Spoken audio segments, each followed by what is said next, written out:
नमस्ते स्टूडेंट्स, कैसे हो आप सब। मैं सदानंद घनश्याम वाघमारे, नवी मुंबई महानगर पालिका शिक्षण विभाग संचालित राजश्री छत्रपति शाहू महाराज विद्यालय क्रमांक 104 रबाली नवी मुंबई इस स्कूल का अध्यापक आज के ई लर्निंग ताशिका में आपका स्वागत करता हूँ। आज हम कक्षा 10वीं माध्यम हिंदी विषय गणित भाग 1 प्रकरण क्रमांक 1 युगपत समीकरण का उपयोजन, मतलब व्यवहार में इस समीकरण का उपयोग कैसे होता है, तो वो लिखित स्वरूप के कुछ उदाहरण हैं, उसको कैसे हल करेंगे ये आज हम सीखेंगे। तो लेते हैं एक उदाहरण। इस तरह का एक उदाहरण है संख्या के बारे में।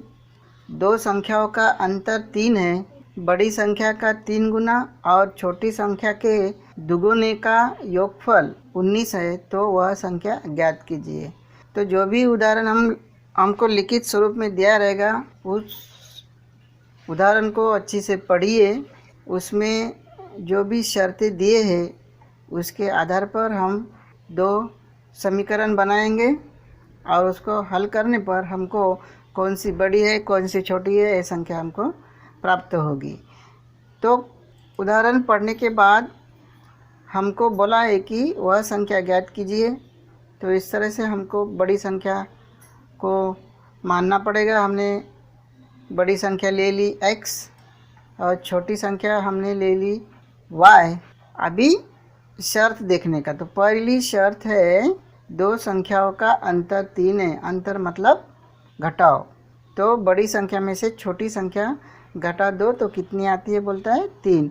तो इस तरह से हमको एक समीकरण मिलेगा x माइनस वाई बराबर 3।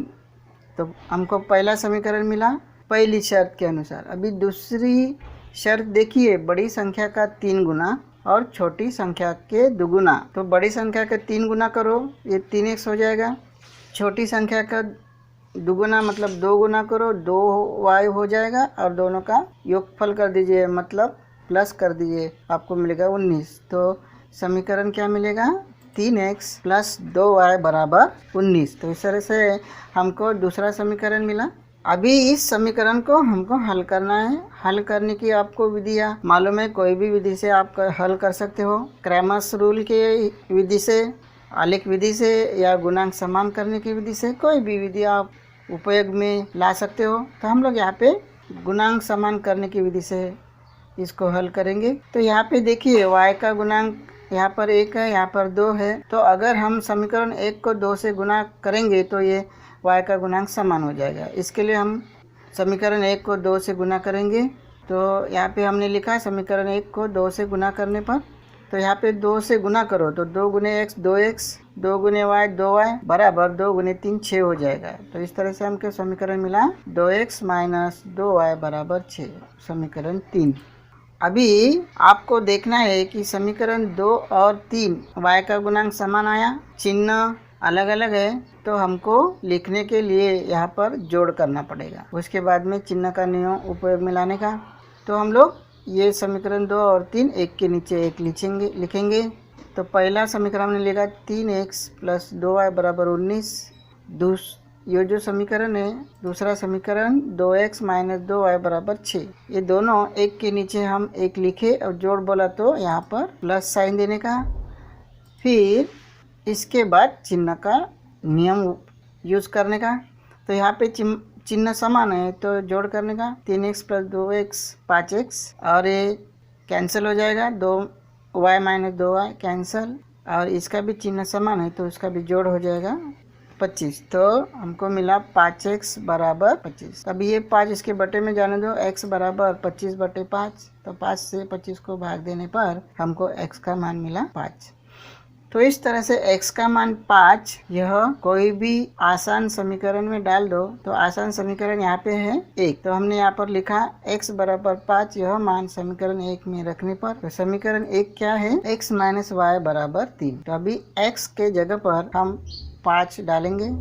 तो ये हो जाएगा 5 माइनस वाई बराबर 3। अभी ये 5 लेफ्ट हैंड साइड में है, राइट हैंड साइड में ट्रांसफर करने का, तो ये प्लस का माइनस हो जाएगा। तो ये माइनस वाई वैसा ही बराबर 3 माइनस 5। अभी 5 में से 3 घटा दो तो हमको मिलेगा 2 और बड़े नंबर का साइन देने का माइनस, तो माइनस वाई बराबर -2। अभी दोनों तरफ माइनस है कैंसिल होता है, इसके लिए y का मान हमको मिल जाएगा 2। तो हमने x क्या माना था, बड़ी संख्या, और y का माना था छोटी संख्या। तो बड़ी संख्या हमको मिली 5 और छोटी संख्या हमको मिली 2। तो इस तरह से हमको ये लिखित स्वरूप के समीकरण हल कर सकते हैं। अभी यहाँ पे आप टैली भी करेंगे तो आपको मिलेगा, देखो बड़ी संख्या 5 आई, छोटी संख्या 2 आई, तो 5 में से 2 घटा 2 तो 3 आता है, तो बराबर 2 संख्याओं का अंतर 3। तो इस तरह से हम लोग टैली भी कर सकते हैं। तो देखते हैं और एक उदाहरण, अच्छी से क्लियर होने के लिए दूसरा भी एक एग्जाम्पल दूसरे टाइप का हम पढ़ेंगे। तो दूसरा एक एग्जाम्पल हमको दिया है, कृति पूर्ण कीजिए। तो यहाँ पर एक आयत दिया है और यहाँ पे लिखा है मैं आयत हूँ। तो और क्या क्या दिया है, तो और इसका जो है ये लंबाई होता है, ये भी उसका लंबाई होता है, और ये चौड़ाई होती है और ये चौड़ाई होती है। तो लंबाई हमको दी है 2x + y + 8, और इधर लंबाई दी है 4x - y। उसके बाद चौड़ाई हमको दी है 2y और इधर चौड़ाई दी है x + 4। और बोला है कि x और y का मान ज्ञात कीजिए। उसके बाद में हमको ये भी बोला है कि मेरा क्षेत्रफल और परिमिति ज्ञात कीजिए। मेरा मतलब यहाँ पे आयत दिया है, तो आयत का क्षेत्रफल और परिमिति हमको ज्ञात करना है। तो हम लोगों को क्या करना पड़ेगा, ये जो आकृति दी है ये आकृति है आयत। तो आयत का हमको गुणधर्म लगाना पड़ेगा भुजाओं का, क्योंकि यहाँ पे भुजा दी है तो हमको भुजाओं का गुणधर्म लगाना पड़ेगा। तो आयत की लंबाई समान होती है और चौड़ाई भी समान होती है। तो इसके लिए लंबाई लंबाई के बराबर दिखाएंगे, चौड़ाई चौड़ाई के बराबर दिखाएंगे, तो हमको समीकरण मिल जाएगा। तो हम लोग अभी इसको हल करते हैं। आकृति में हम लोग देखेंगे तो आयत की लंबाई हमको दिया है 2x + y + 8, यहाँ पे हमने लिखा, और इधर लंबाई दी है 4x - y, तो ये दोनों समान होती है। उसके बाद चौड़ाई हमको दी है, आयत की चौड़ाई 2y और x + y दिया है, तो ये दोनों चौड़ाई आयत की समान होती है, इसलिए हमने यहाँ पे बराबर दिखाया। अभी जो गुणधर्म है हम गुणधर्म का उपयोग करेंगे। आयत के प्रथम गुणधर्म के अनुसार क्या है, लंबाई समान होती है। तो यहाँ पे हमने ऑलरेडी लंबाई समान दिखाई है, यही यहाँ पर ले लेना है। तो 2x + y + 8 बराबर 4x - y। अभी इसको हम लोग एक समीकरण लिखेंगे, तो ये हो जाएगा 4x - y, और 2x इधर ट्रांसफर किया है तो माइनस हो जाएगा, और y भी माइनस हो जाएगा, बराबर 8, ऐसा कि वैसा।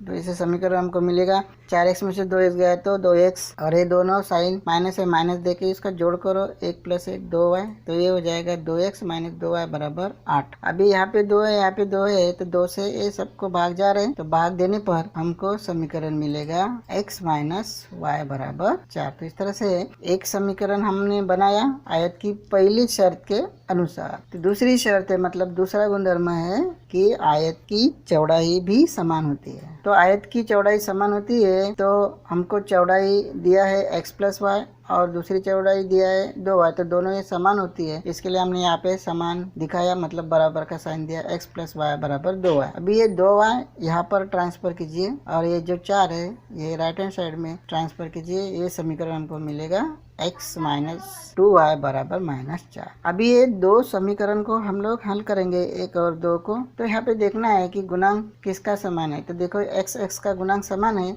चिन्ह भी समान है, तो इसके लिए हमको इसका घटाव करना पड़ेगा दर्शाने के लिए। खाली दर्शाने का है, मतलब 1 के नीचे 1 लिख के घटाव का साइन देना है। तो हम लोग यहाँ पर लिखेंगे समीकरण 1 तथा 2 का घटाव करने पर, तो हम लोग इसका घटाव करेंगे 1 के नीचे 1, x - y बराबर 4। समीकरण दूसरा उसके नीचे लिखेंगे x - 2y बराबर -4। अभी इसको घटाव करना है, इसके लिए यहाँ पे माइनस साइन देने का और नीचे के समीकरण का चिन्ह बदल देने का। तो यहाँ पे प्लस है, x का माइनस किया, यहाँ पे माइनस है, इसका प्लस किया, और यहाँ पे माइनस है, इसका भी प्लस किया। और अभी चिन्ह का नियम उपयोग में लाना है। तो यहाँ पे चिन्ह अलग अलग है, ये कट जाएगा, और यहाँ पे चिन्ह भिन्न भिन्न है। इसके लिए 2y में से y गए तो यहाँ पर बचा y, बड़े नंबर का साइन प्लस नहीं दे सकते इधर, नहीं दिया, और यहाँ पे भी प्लस है, यहाँ पे भी प्लस है, तो 4 + 4 ये 8 हो गया। तो y का मान हमको मिला 8। इस तरह से ये y का मान कोई भी इजी समीकरण में डाल दो तो इजी समीकरण हमको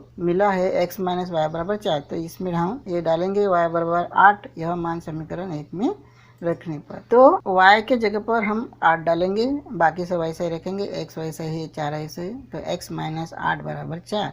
और ये जो 8 है इधर ट्रांसफर करेंगे तो उसका प्लस हो जाएगा, तो x = 4 + 8, तो x बराबर कितना हो जाएगा 12। तो इस तरह से हमने x का तथा y का मान निकाला। और x क्या माना था हमने, x का मान निकालने पर अभी आयत की लंबाई पहले हम निकालेंगे। तो आयत की लंबाई है 4x - y बराबर, अभी x के जगह पर हम 12 रखेंगे, तो 4 × 12 माइनस y के जगह पर हम 8 रखेंगे। तो 12 के साथ 4 का गुना होता है 48 - 8, ऐसा ही 48 में 8 गया तो यहाँ पे 40 आया, तो आयत की लंबाई 40 आई। उसके बाद में आयत की चौड़ाई हम निकालेंगे। तो आयत की चौड़ाई है 2y बराबर, अभी y के जगह पर उसका मान डालेंगे तो हो जाएगा 2 × 8, तो 2 × 8 बराबर कितना 16। तो अभी लंबाई हमको ज्ञात करने के लिए नहीं कहा है, लेकिन क्षेत्रफल निकालने को कहा है। इसके लिए हमको लंबाई और चौड़ाई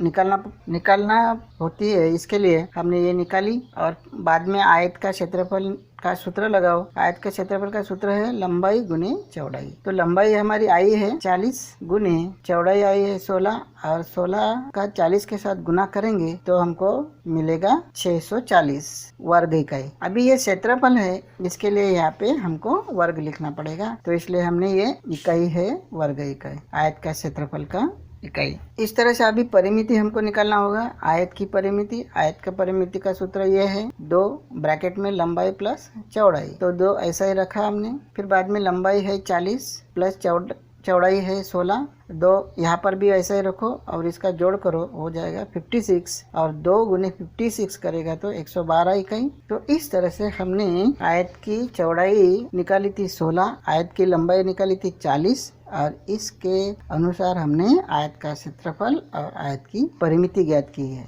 तो इस तरह से कोई भी लिखित स्वरूप का एग्जाम्पल दिया रहेगा तो हमको वो उदाहरण पढ़ के वहाँ पे शर्त कौन सी दी है, वो शर्त के अनुसार 2 समीकरण हमको बनाना है, और उसके अनुसार फिर कोई भी विधि का उपयोग करके हमको ये 2 चरांक वाले रेखीय समीकरण मतलब युगपत समीकरण हल करना है। तो आपको ये उदाहरण समझ में आया रहेगा। तो इसके आधार पर मैंने कुछ होमवर्क कृति के स्वरूप में दिया है, वो कृति आप हल कीजिए। और कुछ मैंने होमवर्क के लिए हल करने को कहा है, कुछ समीकरण बना के दिए हैं, कुछ बनाने के हैं, तो वो भी आप हल कीजिए। और कोई डिफिकल्टी आई तो आप पूछ सकते हो। धन्यवाद।